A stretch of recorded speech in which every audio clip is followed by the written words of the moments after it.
Hi, do you want to start studying on April and on September 2024? Well, this is the live stream for you. And thank you for being with us with the live stream study with New College Durham at LSC. My name is Hugo Bustamante. I'm recruitment manager for Global Studies. Global Studies is an educational agency which helps you to apply to different destinations. You can apply to the UK, Germany, Spain, France, and many, many other destinations. You just have to contact us. You have here in your screen our email address. You have our WhatsApp number. You just have to contact us and ask for your free guidance session. Don't forget that we have different surprises, information for you. You just have to follow us in our social media. You can find us in X, in Facebook, Instagram, TikTok, and you will know more about the different options we have for you and the information that our partners have to offer you. And now we are with Vishal Sharma. He's International Marketing Officer, and he has information for us today. Hi, Vishal. How are you? Hi, Hugo. I'm pretty good. How about you? Fine. Thank you. Vishal, today we will be talking about New College Durham. Yes. And Vishal, we have here your presentation. Could you please tell us about this April 2024 intake that is coming? Yes. So, obviously, I'm representing London School of Commerce. Now, London School of Commerce is a school that has affiliations and partnership with different collaborations in London to provide education at in the heart of London at London Bridge. The location is like uh, about 2 minute walking distance from the iconic London Bridge. So anybody who studies here, you could go and in any part of the world, and you can say it with pride that you study. Oh, I study at London Bridge. I mean, it's a topic of conversation. Today, what we are presenting at the moment is our collaboration with New College Durham. New College Durham is one of those old prestigious universities or colleges in the UK that is over 90 years old, and it is ranked top 10% in student satisfaction of amongst any college in the UK. So LSE and New College Durham have joined hands to produce a program for people living in London, and they can avail the diplomas from New College Durham, and they don't have to live in Durham or travel.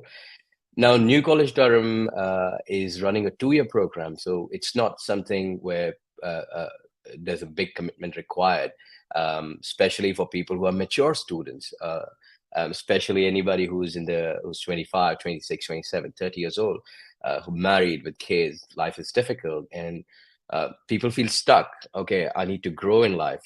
I need to have good education, but how do I do it? So that's the reason the program is designed.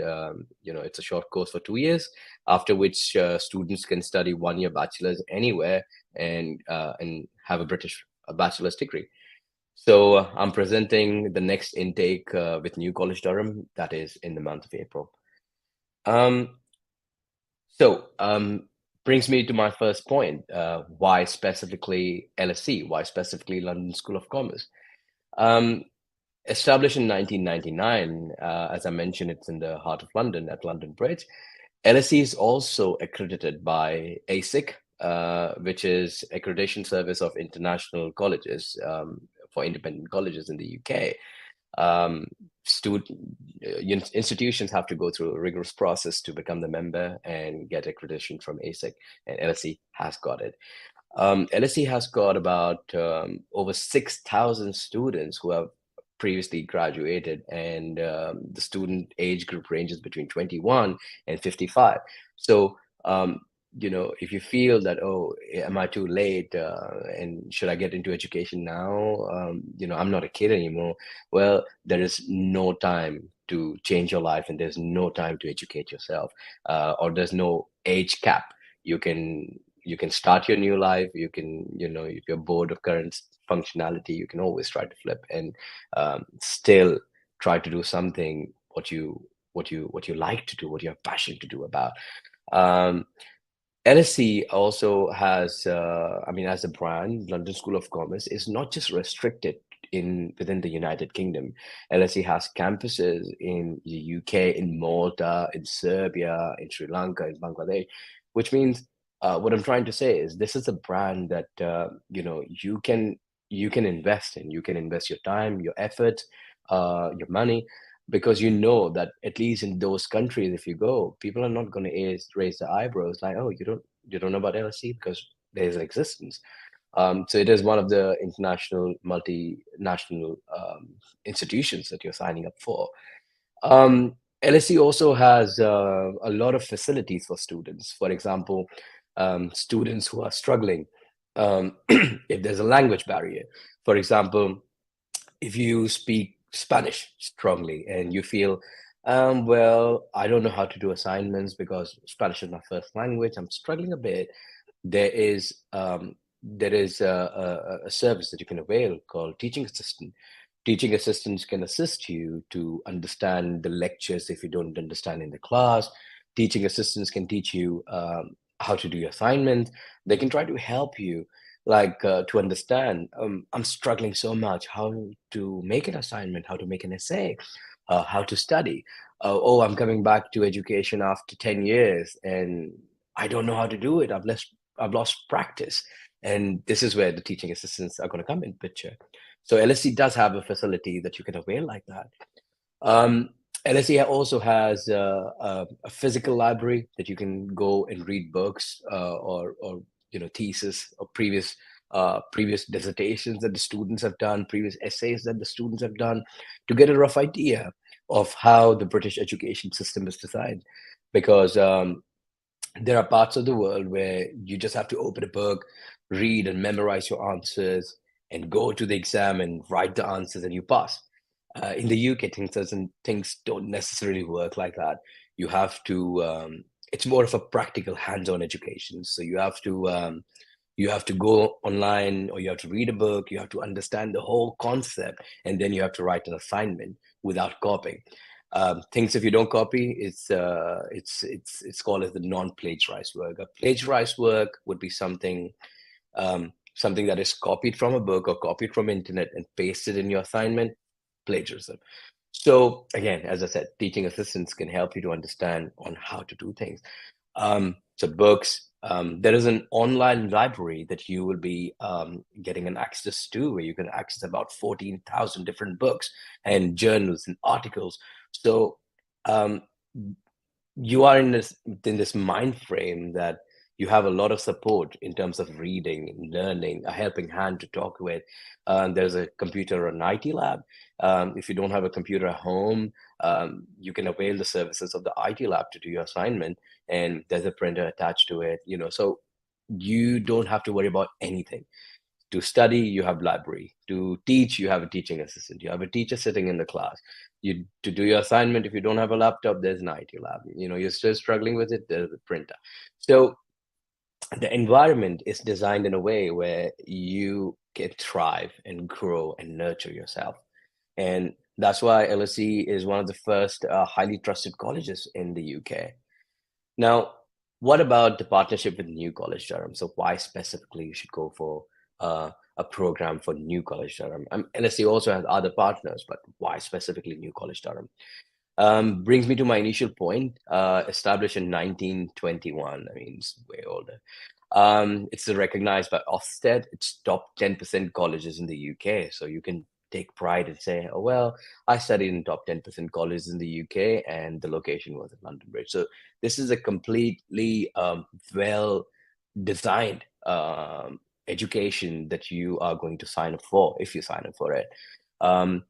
The college also boasts about 10%, top 10% of the tier in terms of student satisfaction. Now, as I mentioned, the students are ranging between 21 to 55. Students are coming from different backgrounds, non-English speaking backgrounds. And if all of these students are satisfied, then there is something that talks to you on top of your lung, or that there is a very good support system. The teachers are very friendly. The staff is very friendly. Um, because you're becoming a student, there are lots of perks and benefits that you get in the UK as a student. For example, you can use the Transport for London services with a 30% discount if you try to take a monthly pass, or a weekly pass rather. So you can avail things like that, and there are people who will help you out to not just for education, but things which are happening outside the education. You're struggling financially to pay your council tax bills. They're going to tell you, like, oh, you're a student, you can avail. This is the benefit. So what I'm trying to say is the school will try to assist you not just to get a degree or a diploma, but to change your whole personality and take you to a whole new level. So you don't need to worry about anything. Over here in New College Durham, the student profile ranges for about over 8,000 students. It has an affiliation with LSE because New College Durham is based in Durham, and LSE wanted to bring in a collaboration in the location of their college at London School of Commerce in London Bridge, where they could provide a shorter program because all the other collaborations with LSE are a 4-year bachelor's degree and stuff. So this is the only one exclusively that LSE has for a 2-year program. Um, and the program is also designed in a very flexible manner. You have to attend classes for 2 days a week in the campus and 2 days a week off the campus. When you're attending classes in the campus, it's only for 2 hours, and off the campus, it's also going to be on Zoom for 2 hours. So you don't really need to travel from your home or your office to the school just to attend a 2-hour lecture and go back. As you know, transport in London could cost about 45 minutes odd. So, as the program is designed for mature people, the school is of the view, and they do understand that people are going to travel, people have families, people have work. There's a lot of pressure on every student. So they came up with this blended education or blended learning idea. Um, and the lectures are not very long. It's a 2-hour class. Um, so in a week, you're gonna be required to demonstrate a commitment of 8 hours, 4 hours of 2 hours lectures, and 4 hours online. Um, After you get the admission, mostly it's going to be assignment based. As far as I know, to the current setup, there's no written examination, so it is going to be assignment based, which means you can always take your time. If you can't do your assignment work or your thesis or your research right now, you can always take a break. You're not feeling good, take a break. You get about a 2 months time to work on this assignment. You can work with your friends, your teaching assistants or teachers. Ideally, it's advised not to share your work with your friends and stuff because things can get plagiarized.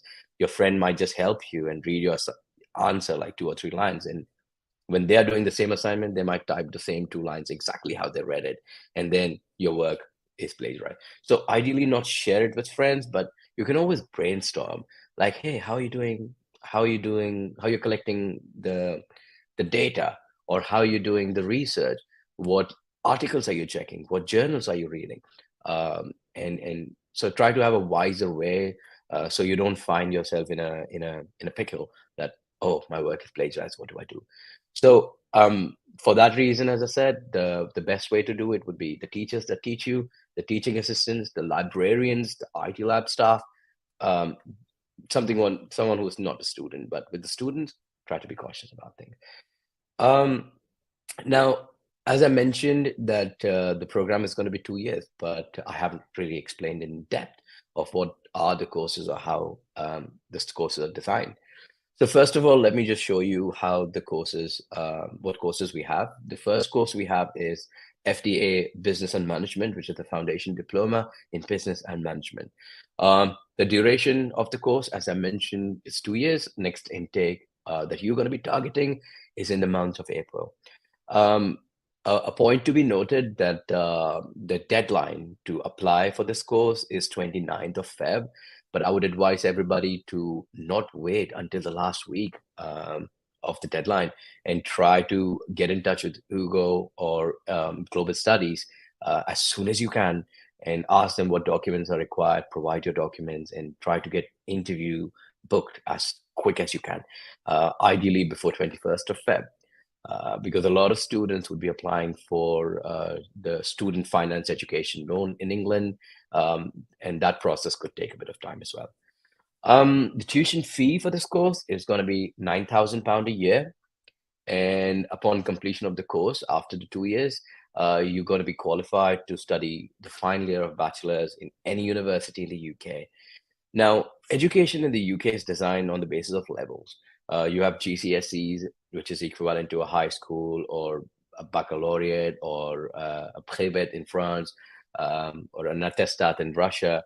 Uh, so that is considered as level 2. The foundation of any degree program is considered as level 3. The first year of your bachelor's is level 4. Second year is level 5, and the final year of your bachelor's is level 6.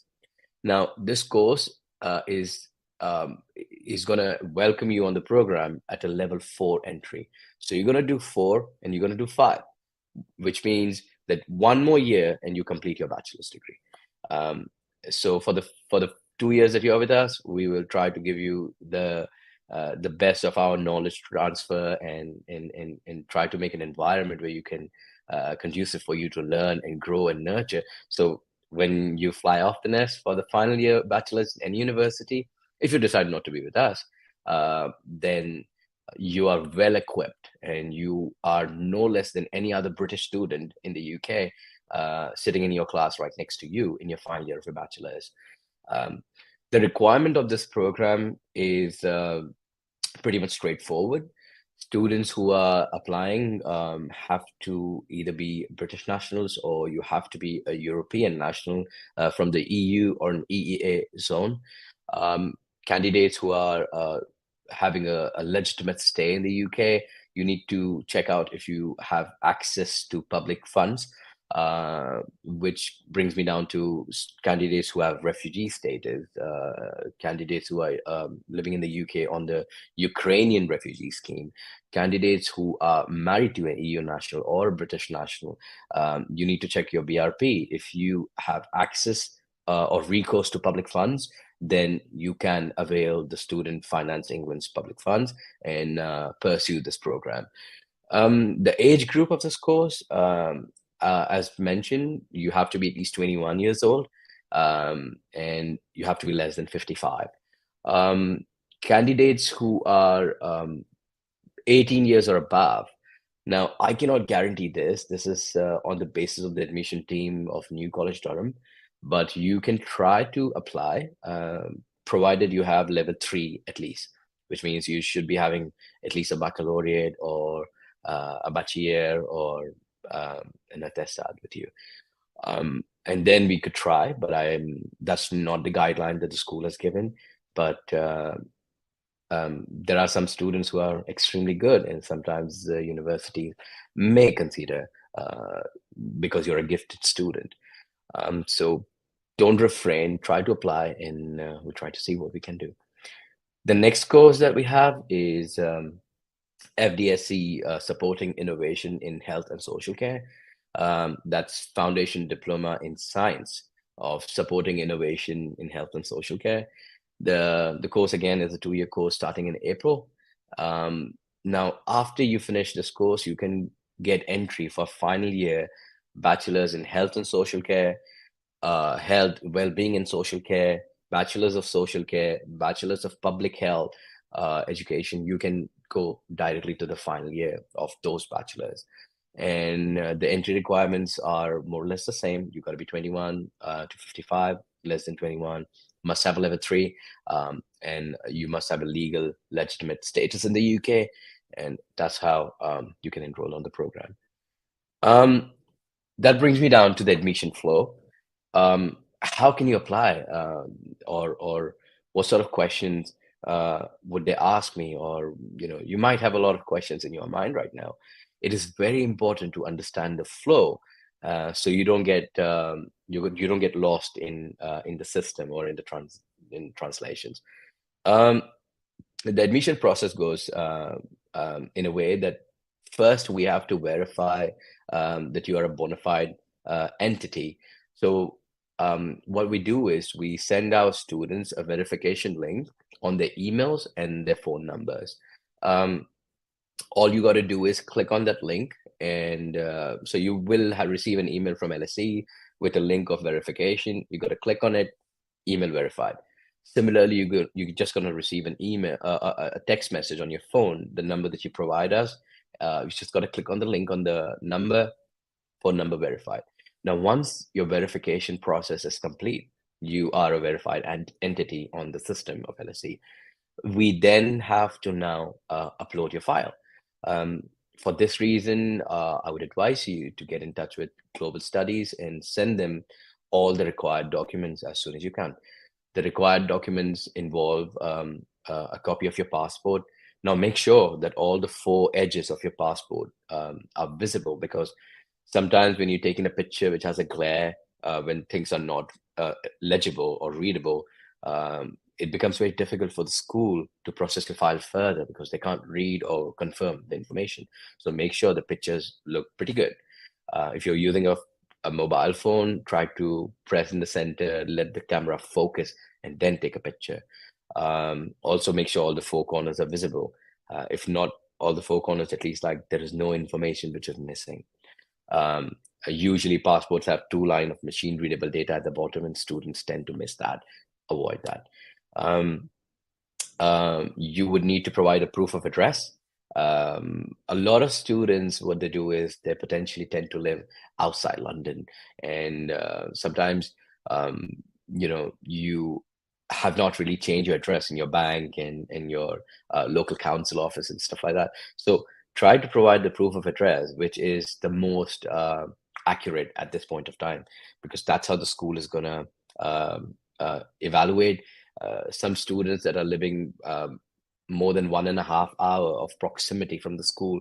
The university tends to decline the files because it is a big commitment to travel 2 hours a day to attend a 2 hour class, because the class is for 2 hours. Now, if you're traveling for 1.5 hours one way, 1.5 hours out, then you're traveling for 3 hours to attend a 2 hour class. And that does not make sense. The school motivates people to find schools or universities around their localities. If not, then you're more than welcome to relocate to London and join this program if you genuinely want New College Durham. You also need to provide share code. A lot of European students, European passport holding students, they get share codes which determine your legal status in the UK. So while you're generating the share code, uh, try to generate the share code for something else. When you're trying to generate the share code, you have a lot of reasons. The UK Visas and Immigration is going to ask you, why are you generating a share code? For work? Is it for rent? Is it for character purposes? So just say something else, because the reason for you to generate the share code is education, and education is not one of those options that you can choose from. So something else. Um, if you have previous education, you can provide. Students who do not have previous education, let's say you are 21-year-old in or 25-year-old, and you don't have a previous education. Let's say you have your baccalaureate or your bachelier, and you missed it because you moved from one country to another, and it is completely normal to miss your documents. Um, the good news is you can still apply to these programs on the basis of work experience. However, when you're applying on the basis of work experience, make sure your CV is immaculate. You it is so good that someone who reads your CV should know the kind of jobs you've been doing for the last 3 to 5 years, what companies you're working for, what was your job designation, and what what you're doing. So write 2 or 3 lines if you can. Um, try to present yourself as a presentable candidate to the university, that the school is going to be like, oh yes, he or she does not have education, but God, a wonderful set of work experience, amazing designations, descriptions, sound perfect. Because when you provide your CVs, then Global Studies, when they're trying to log your file onto the system, they have to write the designation. The meaning of the word designation would be, what was your job title? So a teacher is a job title. A police officer is a job title. But if you say education, that's not a job title. It's a sector. So you were a teacher in the education industry, right? Construction, not a job title. Construction worker is a job title in the construction industry. So what I what I advise everybody is to write the designation, because that is required for global studies to type on the system. Name of the company you've been working for. If you're self-employed, just write self-employed. Um, Try to write the month that you started working from, month and the year, and when did you stop working, month and the year. So September 2022 to September 2023, I was working as a teacher for London School of Commerce. Perfect. And try to write one or two lines under that banner that my job responsibility was to give lectures to students. I was giving lectures 8 hours a day. Uh, I was I was punching above and beyond to help my students, stuff like that. So anybody who reads it understands you as a person, and gives you a benefit of doubt, even if you don't have an education. Uh, People who are applying for these programs also need to provide a personal statement. The personal statement usually, I would say, is like a motivation letter. Something like, imagine I am in the admission team of the university, and I don't know you. I receive your file from Global Studies. I see your passport picture. I see your CV, but I don't know why you're trying to study. I don't know what research you've done on the internet about the school. I don't know the idea. So try to write in your personal statement a little bit about you, a little bit about your background, something about which course you're applying for, which institution you're applying for. How did you come up with this idea? And where you see yourself in the future. So try to answer or write a personal statement in a way that people who read that, admission team, a teacher, a fellow dean, whoever, who reads that, um, um, thinks of you like a celebrity, and they are reading an autobiography of a celebrity. Now we know about you, we read about you even before you came to an interview, and the interview has already read about you. He knows you.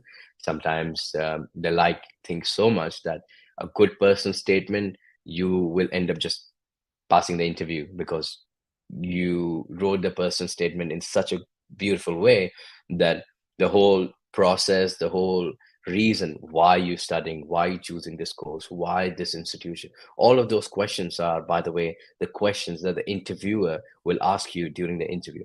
So if you write a good person statement, you can just read your person statement a day before you come for the interview, and you're ready. There's no way you're going to fail the interview, because those are the questions the interviewer is asking. um, During the interview, they tend to ask which course are you applying for, which university you're applying for, what is the tuition fee for the program. That is to determine if you are a genuine person or not. I mean, just like you and me, even when we go to buy tomatoes, for example, I tend to read the price. How much are they for? Because I genuinely have an interest in purchasing that product. So students who come for the interview without even knowing the tuition fee, that just goes on to say that you are just careless. And nobody wants a careless student or a rough student or someone who's not humble to sit in their class, because one bad apple can create a problem for the whole class. So you might fail the interview because you don't have knowledge, or you don't come across as a genuine student, or you don't look like a humble uh, educated person. When I say educated person, I don't mean having degrees. Education could be the way your parents raise you and stuff like that. So try to have a good personality, try to be humble, try to get the knowledge with global studies. I would suggest even have uh, a mock practice interview session with the team of global studies. They're extremely helpful. So you have like layers and layers of people supporting you with both their hands. So try to use all of these services, because we are all here to help you. Um, Now, during the interview is going to be for 15 minutes. Once the face-to-face interview is done, you will be requested to do a writing test to determine your English writing skills. The test is potentially going to be for half an hour to 45 minutes. The school will give you one question, and they will expect you to write 150 words. Now, the question could be anything. Um, um, the school is just trying to see the way you approach giving an answer and how good your English language capability is. The question could be, tell me something about the strikes in London and train strike, bus strike, the doctors going on, NHS going on strike, and what are your views on it? What do you think about it? So you could say that, well, train strikes are good for the TFL workers, but it's very bad for an ordinary citizen. Um, Someone has to go and attend their school. Someone has to go for an important meeting. Someone is trying to visit a family member that is struggling or dying, and the train was the only way for them to go because it's really far. So the strikes are very bad on humanitarian grounds. But well, it works for TFL staff because they also feel that they're underpaid. So what I'm trying to say is write as much as you want to write. There is no right answer. There is no wrong answer. But the only answer which is wrong or bad is not writing an answer or writing a less or a short answer. Um, so you could try to practice these things with global studies as well before you go for the main exam. Of course, if at all you're still struggling or you have any sort of problem, I'm available because I will be screening your file before I actually schedule you for an interview. So you can learn things, I'll screen you, and then I'll put you for an interview. Once your interview is done and you pass the vocal, like a verbal interview and the writing test, you are then going to be receiving an offer letter from the school. The offer letter could have conditions, or it could be an unconditional offer letter. If it has conditions, you have to fulfill the conditions. If it's unconditional, then we unconditionally accept you. Um, then you got to make sure that you have applied for your student loan application. So global studies can help you with that. Try to make your application as soon as you can. Students who have British passport or European students with settled status, you can apply or make your application online. Candidates who are pre-settled or spouse or refugees, they need to do a hand filled paper printed application and send your documents and your original documents to Student Finance England. The turnaround time for Student Finance is about 4 to 6 weeks. You're gonna receive an update from them about an approval for the tuition fee to be paid and the schedule of payments, how they are going to help you with the maintenance money in your bank. Um, as you know, Student Finance England helps candidates financially with regards to maintenance. Now, the maintenance money is something that the government is helping you with. It is also part of the loan, but the government will give you that maintenance money because the Student Finance England is understandable and acknowledges the problem that right now, if you're working 40 hours a week and taking care of your family, the day you become a student, you will not be able to work 40 hours a week because you're committed to attending lectures for 12 to 15 hours a week, traveling to the school, coming back from the school. So rather than working 40 hours of the week, the day you become a student, you'll start working 20 hours a week. Now, that 20 hours a week, which you are not working anymore, it results in you earning less money. So how are you going to pay your rent? How are you going to support your family? So that is the reason Student Finance England judges your current situation, how much money you're making, your previous tax filings, your family situation, you're single or married, do you have any kids?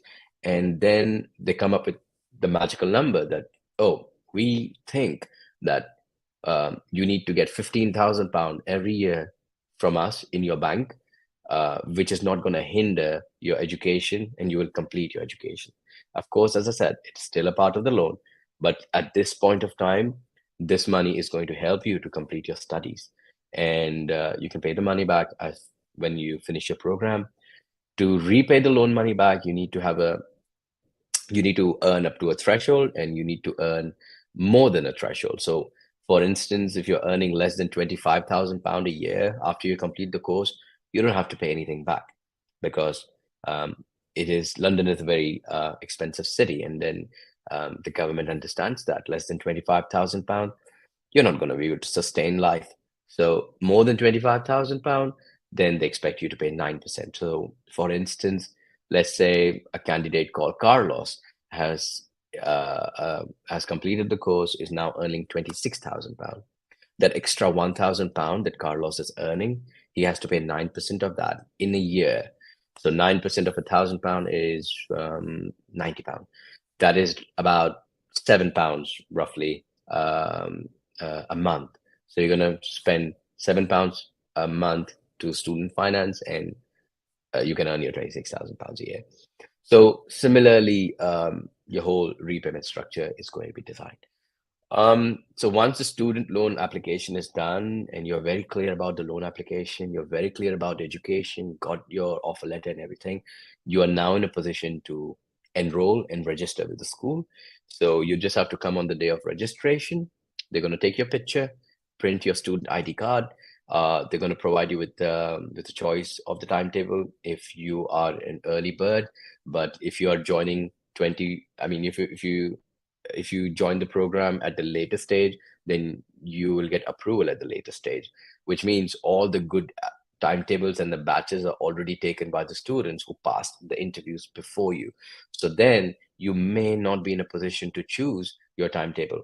And this is another reason where I request everybody to try to apply as quick as possible.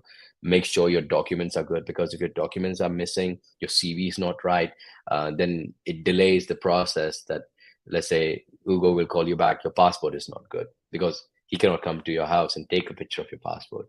So he has to rely on you to send him a good passport. So make sure the passport is good, the personal statement is good, the CV is good, and apply for the loan and everything. Once things are done, you join the program on the day of registration, pick up your most suitable timetable, and start attending the class. You can attend morning classes, and you can also attend evening classes. The evening classes are going to be between 6 and 8 p.m., and the morning classes usually are going to be during the daytime between 10 and 2. So that is about it. If anybody has any sort of questions, you can either ask it over here. You can reach me out if you want to at vishal.sharma@lselondon.co.uk. But I would prefer you uh, uh, dropping an email to info@globalstudiesuk.com, because they would be your representatives in the school and the first point of contact, and will help you spend more time with you. Because I'm just one person. They have the whole team to support you. So things are going to be much faster. Um, Anybody has any questions? I'm okay to take them.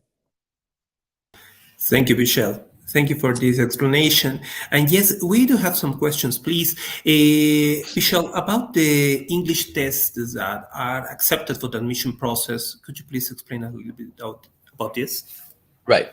So we have been debating about this idea that if we should accept the IELTS or Duolingo test and stuff, if anybody has more than 55 marks on Duolingo. But we are still, I think, in the process of getting a confirmation from the school. As of now, we have not got any sort of green light on that one. But if you can bring 55 marks on Duolingo, I'm pretty much sure you can write 150 words in 45 minutes. So the writing test is not very difficult. But yeah, if at all we have any sort of update on Duolingo test, I will revert back to global studies as soon as I can.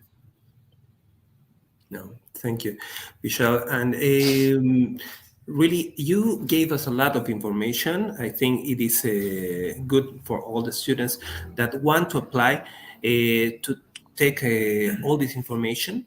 And Vishal, as you said, all the people that is interested in studying with Durham, Mhm. no, Yeah. with new college Durham, they have to apply as soon as possible, because they have just these days in February until 21st to present their applications. Yes, it is good for you to contact us as soon as possible, and don't delay this to the last moment. Thank you, Vishal. Thank you for all your help.